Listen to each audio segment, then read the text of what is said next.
Hello दोस्तों, स्वागत है आपका हमारे YouTube चैनल पर। दोस्तों, आज के इस वीडियो में हम आपको कुछ 5 ऐसे इम्पोर्टेंट टिप्स बताएंगे जो कि कंस्ट्रक्शन कराते समय अगर आप इन सारी चीज़ों को, जो 5 टिप्स आपको बताए जा रहे हैं, इसको आप अगर ध्यान में रख करके अपने कंस्ट्रक्शन को प्रोसेस में लेंगे तो आपका बहुत सारा मटेरियल वेस्ट होने से बच सकता है। क्योंकि कंस्ट्रक्शन में क्या है कि अगर आप जो वेस्ट मटेरियल हो रहा है, जो आपका सामान जितना नुकसान हो जाता है, अगर आप उसको कंट्रोल कर पाएंगे, अगर आप कम से कम वेस्टेज करेंगे, तो सिंपल सी बात है कि आपका कंस्ट्रक्शन जो है उसका जो कॉस्ट है वो कम हो जाएगा। तो आप वीडियो को एंड तक ज़रूर देखिए।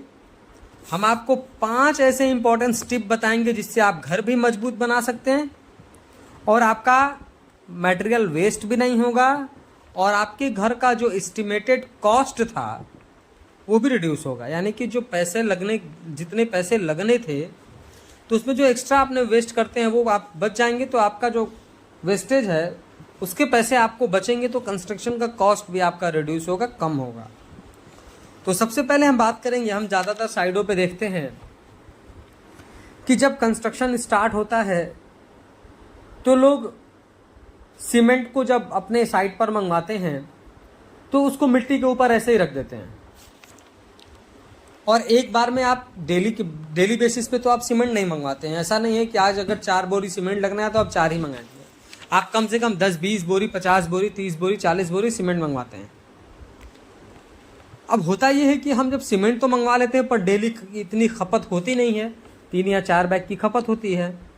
तो जो हमारा सीमेंट होता है, जब भी आप देखेंगे, आप सीमेंट को ऐसे लॉट में खड़े कर लीजिए, ऊपर से सीमेंट को यूज़ करिए, तो जब आप नीचे वाला सीमेंट देखेंगे तो वो क्या होता है कि वो जो सीमेंट जो है वो हार्ड हो चुका होता है।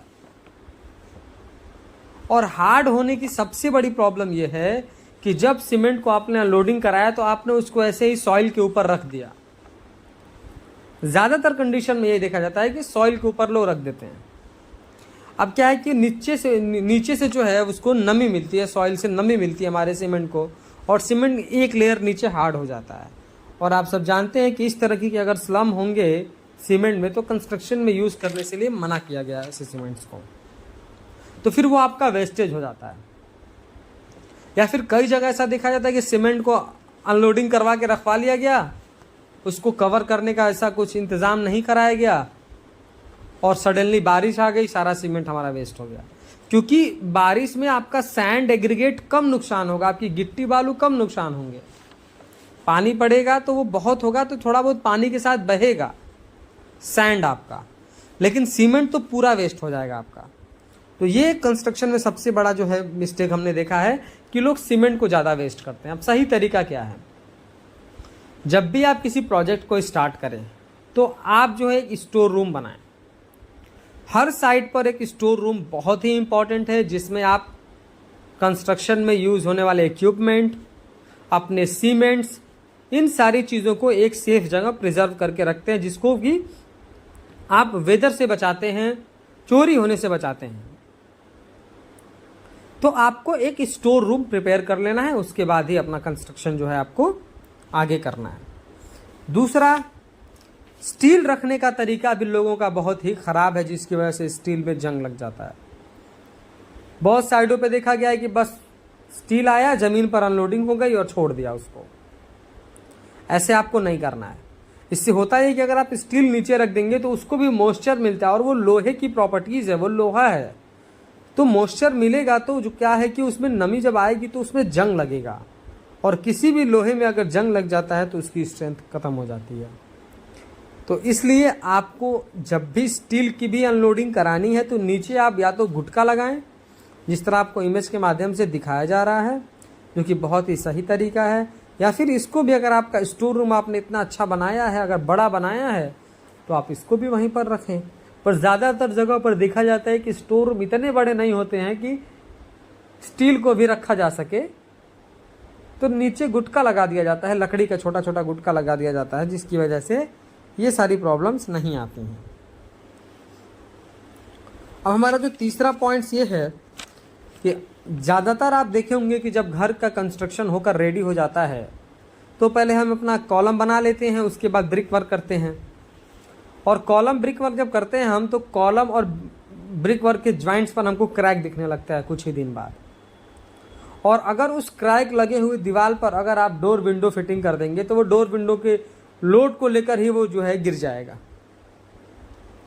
तो यहाँ पर ये मिस्टेक क्यों हुई है? क्योंकि काम करते समय ही मिस्त्री ने एक बड़ी मिस्टेक यहाँ पर कर दी है।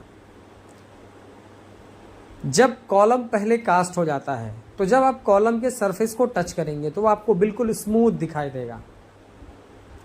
आप तो अगर वो बिल्कुल चिकना होगा और अगर चिकने पे अगर आप ब्रिक वर्क कर देंगे तो वो बॉन्ड नहीं मजबूत बनाएगा, जिसकी वजह से ये प्रॉब्लम्स फेस करनी पड़ती हैं। इसका सही तरीका ये है कि जब आप कॉलम की कास्टिंग कर दिए हैं और अब आप ब्रिक वर्क करना चाहते हैं तो आप हैमर या किसी धारदार या नुकीली चीज़ से आप कॉलम पर टाँचे लगाएंगे, हैकिंग करेंगे।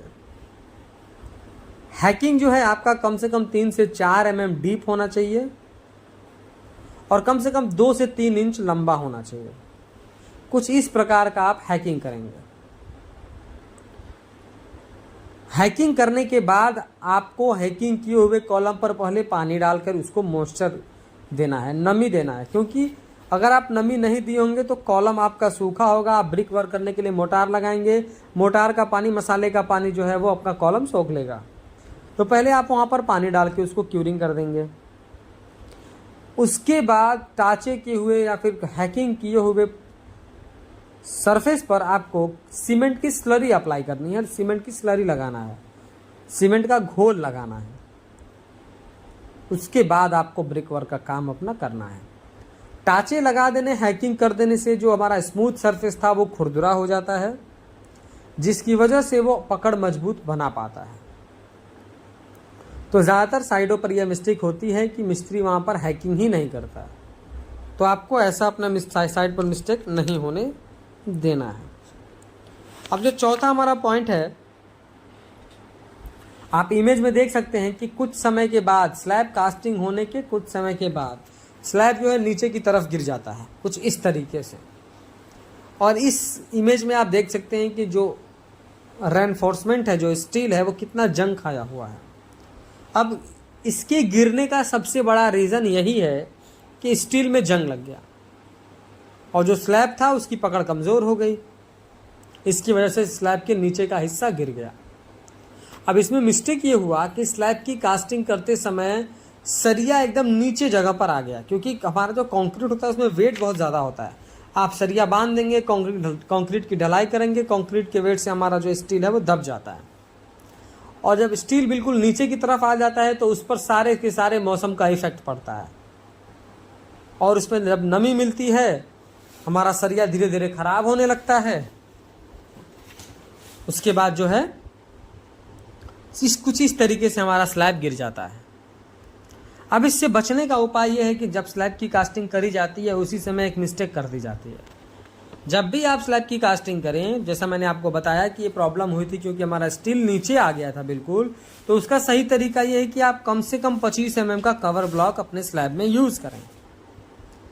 कवर ब्लॉक लगा देने से जो हमारा स्टील है वो हमारे बॉटम सरफेस से 25 mm यानी कि 1 इंच ऊपर उठ जाता है। और उसके 1 इंच ऊपर उठने का मतलब कि हमारा कंक्रीट 1 इंच नीचे से कवर कर लेता है हमारे स्टील को। तो ये बिल्कुल सही तरीका है। इस तरीके से अगर आप करेंगे, कवर ब्लॉक बहुत महंगा नहीं आता है, वो 5 रुपये 6 रुपये पर पीस के हिसाब से आता है। कवर ब्लॉक आपको किस तरीके से लगाना, जैसे मैंने आपको बताया, आपको 25 mm का कवर ब्लॉक स्लैब में यूज़ करना है और 1 मीटर स्क्वायर में कम से कम 5 से 6 कवर ब्लॉक आपके होने चाहिए। कुछ इस तरीके से आपको कवर ब्लॉक यूज़ करना है। जो 5वां हमारा पॉइंट ये है कि आपको इमेज में दिखाया जा रहा है कुछ इस तरीके से आपको हनी कम्स दिखाई देंगे। कॉलम को जो आप शटरिंग खोलते हैं तो आपको कॉलम में कुछ इस तरीके से हनी कम्स दिखाई देंगे, आपको बड़े बड़े गैप दिखाई देंगे, आपको स्टील दिखाई देगा। यहाँ सबसे बड़ा रीज़न ये है इस तरीके से हनी कम्स आने का कि कंक्रीटिंग करते समय वाइब्रेटर यूज़ नहीं करा गया। और वाइब्रेटर यूज़ नहीं करते हैं तो जो हमारे एयर वॉइड्स होते हैं वो नहीं निकलते हैं, जिसकी वजह से कुछ इस तरीके का प्रॉब्लम्स फेस करना पड़ सकता है। तो इसका सही तरीका ये है कि आप वाइब्रेटर यूज़ करिए। अगर आप वाइब्रेटर यूज़ करेंगे तो इस तरह की प्रॉब्लम्स नहीं आएंगी, क्योंकि ये जो कॉलम अभी आपने इमेज के थ्रू देखा, ये बिल्कुल यूजेबल कंस्ट्रक्शन में नहीं है। तो दोस्तों, ये कुछ हमारे 5 पॉइंट्स थे कंस्ट्रक्शन को बेहतर बनाने का। वीडियो पसंद आया हो तो प्लीज़ वीडियो को लाइक कर दें। अगर चैनल पर नए हैं, कंस्ट्रक्शन से रिलेटेड ऐसे ही इन्फॉर्मेटिव वीडियोज इन फ्यूचर देखना चाहते हैं तो प्लीज़ चैनल को सब्सक्राइब करके बेल नोटिफिकेशन को ऑल पर प्रेस कर दीजिए। Thank you.